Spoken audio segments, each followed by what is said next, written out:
like when I initially booked it, I wasn't aware. I just knew she was this really powerful martial artist, but I had no idea that she was my Iron Fist until I got the script. Nerd Reactor, roll out. Jonah, how's it Yes, going?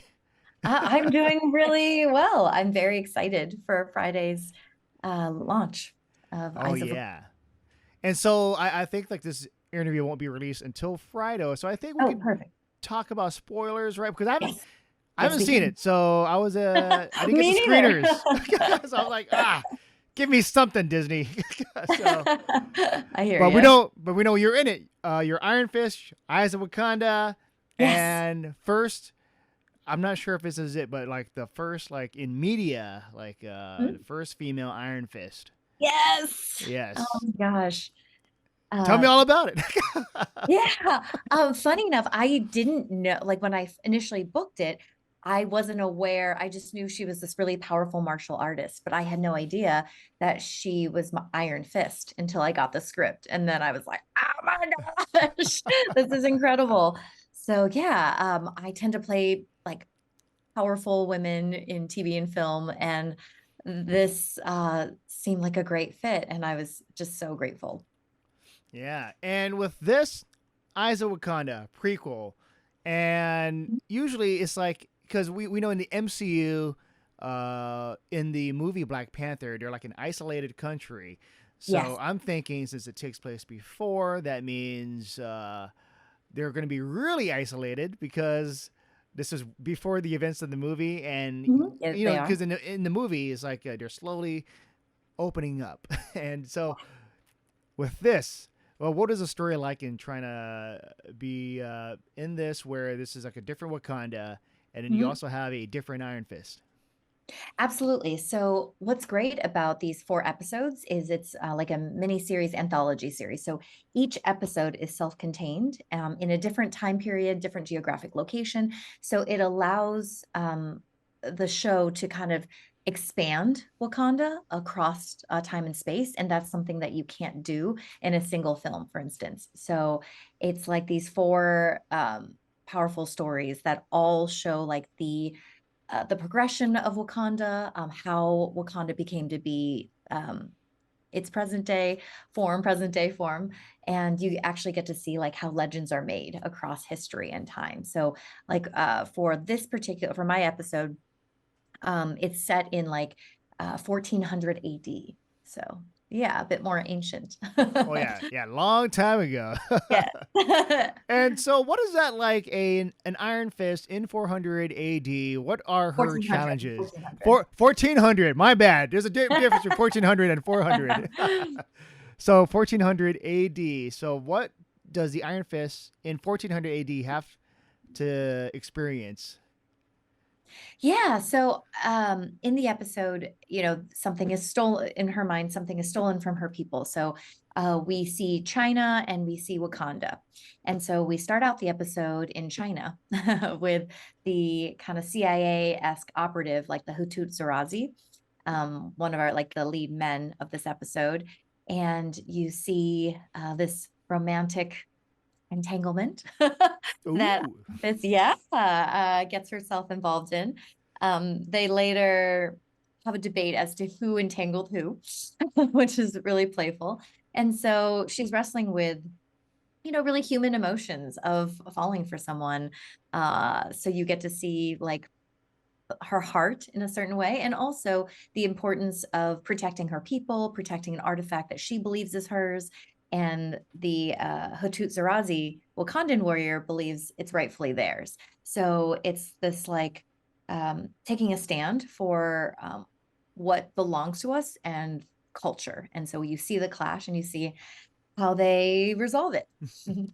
And you mentioned the romance. I feel like this is one of the few Asian characters that actually get to have a romance in the Marvel Cinematic Universe, because usually there's no romance for like Shang-Chi. There's no romance there.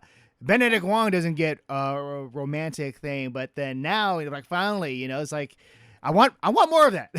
Yes, yes. No, I was really happy that they included that in this episode because it's so human, it's so relatable.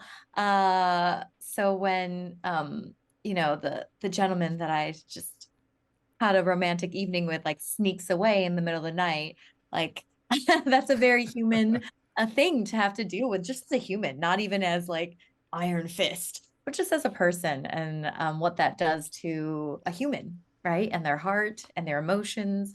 Yeah, all the while balancing that with like duty and honor and protecting one's people. So it makes for a really like layered, complex world and character. Yeah.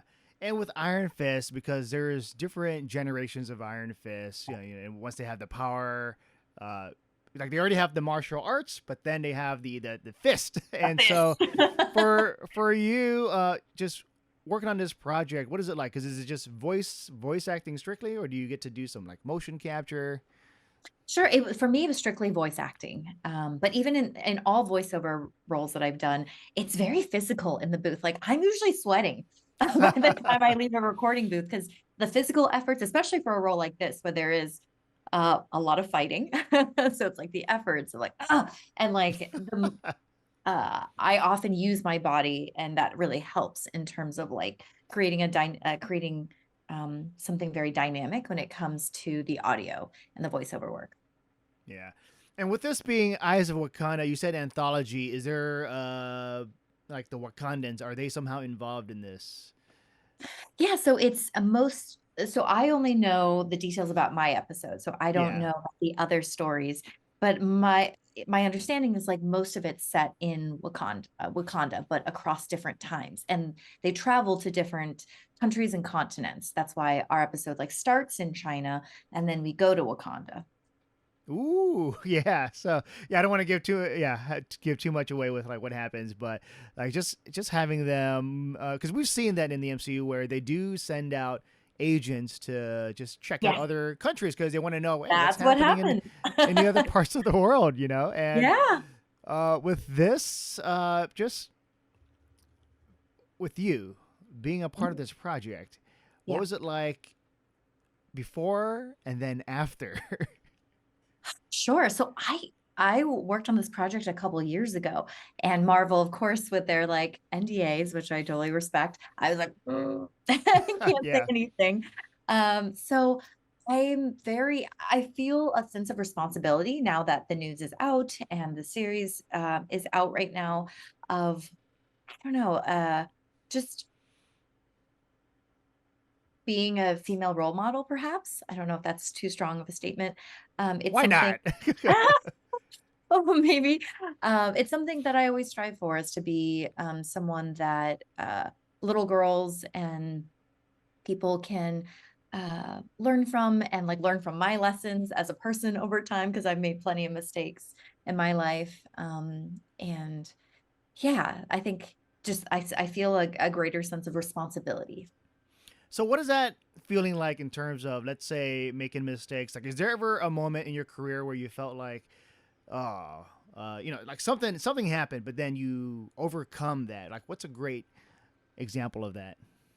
Yeah, so when I was 12, I fell in love with acting. And then and I was in St. Louis, Missouri, and had no clue about the business side of the industry. And I heard one of those ads that's like, if you are an actor between the ages of 4 and 84, we have agents looking for you. And I got so excited. I talked my parents into like taking me. And long story short, it ended up being like a big scam by like a talent agency. And so it was something that I was deeply ashamed of, that I talked my parents into this. And for half my childhood, I grew up in a trailer park in upstate New York for the first half of my childhood. So money was a bit tight, and I felt really ashamed that I had gotten my parents involved in a scam. So that's something that just me in my career, that I was young, I was 12. Um, and I learned later that this was actually very common, unfortunately. And so I think I feel nowadays very protective of actors, which is why I started a company that helps actors master the business side of the industry, because I just wish I know now what I knew back then. Or, I- yeah, you know what I mean. Yeah, yeah, I yeah. wish I knew what I knew now back then. So yeah, because there are like different stories about how actors get into the business, and sometimes they find the right Yeah. person that helps them, and it sucks that you like when you're first starting out, it was not that. So uh, I don't. I guess how do you figure things out? Like who not to Yeah. trust and which? Yeah. That's a great question. So I learned a painfully expensive lesson during that experience. I learned to do my research, really vet things, and it really, I think everything happens for a reason, and we get to choose what that reason is, and we can choose an empowering reason or not. So the way I chose to see it across time was, all right, like clearly this pointed to me not understanding the business at all. Like I was super passionate, but just had no clue about the business side of the industry. So I decided to study the business side of show business in college. So I got a degree in business and cinematic arts. I worked in casting, representation, co-founded a national film festival. I produced. So I was like, I clearly need to learn the business side. And that really inspired my journey to like educate myself. And so that made all the difference. I was like, now I see the guaranteed formula for success in this business or any business really as simple as ABC. A game mentality plus business know-how plus craft equals success. If you're strong in all three of those, I can't imagine a world in which you're not achieving your goals at some point. Oh yeah. And I think I like that where because you're using your past to help out people, and I appreciate that. So I have to check out more into that. And so I want to talk about because this is not your first time working on a Marvel project, right? It is not. Yeah, because you've done so like Spider-Man. So Yes, I did. Good hey, research. hey, can you tell us more about that? What was that like? Yeah. So one of my first ever like big movies was Spider-Man Homecoming. And Marissa Tomei, I played her assistant, and she helped select me for the role, was my understanding, which I was really excited about. It was a small role, and we didn't even like, I was given the material, the sides, like the day that I was filming. I was like, oh, okay, great. Again, Marvel, very secretive. And I was so excited. And then I found out much later that I was actually cut from the project. And so No. my character, Gina, ended up on the cutting room floor, which is common. It's very normal. Most actors have been cut out of something at some point. I think it was just for the interest of time. But it For still the hurts, right? Because it you've taken the does. time, you're on the It set. does. Yeah, I was shocked. Like I had done all these interviews and then um my publicist was inquiring about the premiere details and it was only then that we find out that no, I'm not invited to the premiere and I was the Ah, film and I was devastated. I was so excited. I've been talking about Spider-Man Homecoming for months in interviews and it was really crushing to be honest. But for me, I was like, well, I'm still really thrilled to have gotten to work with an amazing cast and crew. Um, I I told myself, okay, the next time I book a Marvel project, it's going to be a large enough role that they can't cut it. And imagine if so they're yeah, like it's like no Iron Fist, no more episodes. Like what? you can't cut Iron Fist from that would be very difficult in this Yeah, episode to cut me completely out of it for sure. yeah. And with you being part of this project, it's just like being in a lot of movies and shows, and I feel like sometimes it's got to be humbling in terms of like getting the part, but then not getting the part, and making yourself a better person. So I feel Mm. like how does that help you as an actor? Yeah, so dealing with rejection, right? You have to develop like a really thick skin, and I see it very differently. Instead of like, okay, maybe this role just wasn't meant for me. I remember it was down to me and one other actress for like a lead female martial art role in a Netflix project, and I was so excited. And that weekend, I was like, okay, I hope that whoever the other actress is, because I knew it was down to me and her. I was like, whoever this other actress is, I hope she books an even bigger project than this Netflix series regular role, and she is unavailable to do this. And then when she did book it, I was like crushed because I was so excited and hopeful. And then I was like, wait a minute, maybe that means I'll book something really big that I wouldn't have been able to book had I booked this project. So you never, I like the idea of like good or bad, we don't know. This idea like comes from different lineages and religion as well, of like, was it a good or bad thing that I didn't book this project? Who knows? You never Yeah. know where another path will lead you. So I think always trusting that like, hey, the path I'm on is the path I'm meant to be on, and embracing the journey along the way. Yeah, yeah. It's like it also kind of reminds me like what happened in another timeline or whatever, Right? a In a different a alternate variant universe. you alternate universe, an alternate Jonah somewhere. Which is so fitting for like the MCU, right? Yeah, for sure, for Alternate sure. timeline. Yes. And you've worked on like some like Resident Evil. Yes. Yeah. And there's a new Resident Evil game coming out. So I was wondering what is your background on Resident Evil in terms of playing it and being a part of it?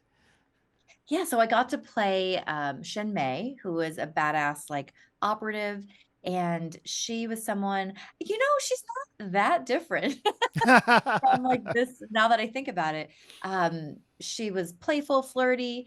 She anyone that gave her shit, she would dish it right back, you know?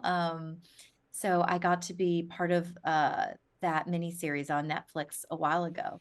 So that was really cool. And the production team like ended up sending me an Oculus with Resident Evil, the game on it. Nice.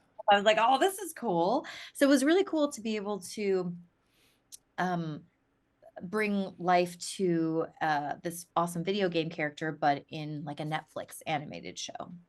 Oh yeah, and I can see the future. Like, let's say if they need an Ada Wong, you can be like, I'm your person, I'm your gal, because Would love to play Ada Wong. Yes. yeah. And I think with this the Marvel, and then you got the video game side, and also you've done animation, Ryan the Last Dragon. What is like the most fondest moment for you in Ryan the Last Dragon? Just whether it's on the in the booth or maybe like being at the premiere. Sure. Oh man. I got to work with like um so several amazing writers and directors like Adele Lim, Paul Briggs, Dean, Carlos, like with Ryan. I think the people behind the project were brilliant. And I actually got to do scratch for the project, meaning I actually voiced Raya for the first like 8 internal versions of the film. So that process of seeing that storyline evolve um, was really amazing to because most of the time us actors are involved at the like the very towards the very end of the process, and I got to be part of like this project over years of time, which is very different, and the first time I got to do that. So I think that process was cool. And then honestly, um I really enjoyed sending like video messages to like my friends' kids. They're like, hey, could you like send a message from Namari? And I was like, hey, it's Namari from Brian the Last Dragon. Like, look, your dad loves you so much, and blah blah blah. And then I would like share like an encouraging message or something. So I had a lot of fun doing that, and like being in touch with the young children. Hey, that's awesome. Like you lived and breathed that project, so it's like Yeah. it's a part of It you. was amazing. Yeah, Yeah. and yeah, I guess getting to work with just the Disney side and also the Netflix side and the Marvel side. Is there like a difference in terms of the culture and the vibe? Hmm. And I want to know what would be like your favorite moments Like with this ac- project? well, across all the different. Oh, that's um oh man. Uh there was there was a memorable moment where on Raya, at one point it was insane. It was during the pandemic. We had 500 people total across cast and crew working remotely on a project. So this was like an epic scale that hadn't really been attempted in terms of working remotely. And I was in Europe, and I remember having to do recording. And so I found like a cupboard and like soundproofed it, and then recorded in there, and I was like, oh, I want to make sure to do a good job and get this done. And afterwards, one of the amazing creators actually like drew me, like gave me a hand-drawn, I wish I had it somewhere, drawing of like me recording the voiceover in the cupboard, and like thank you. And I think that was just, I think for me it's always like the people side and the relationships that I'm most like pumped and jazzed about, like, whether it's interacting with like a young kid fan or getting to work with like, some of the most creative talented filmmakers and actors in the business. I think that's always my favorite, is like those like relationship moments. Oh yeah.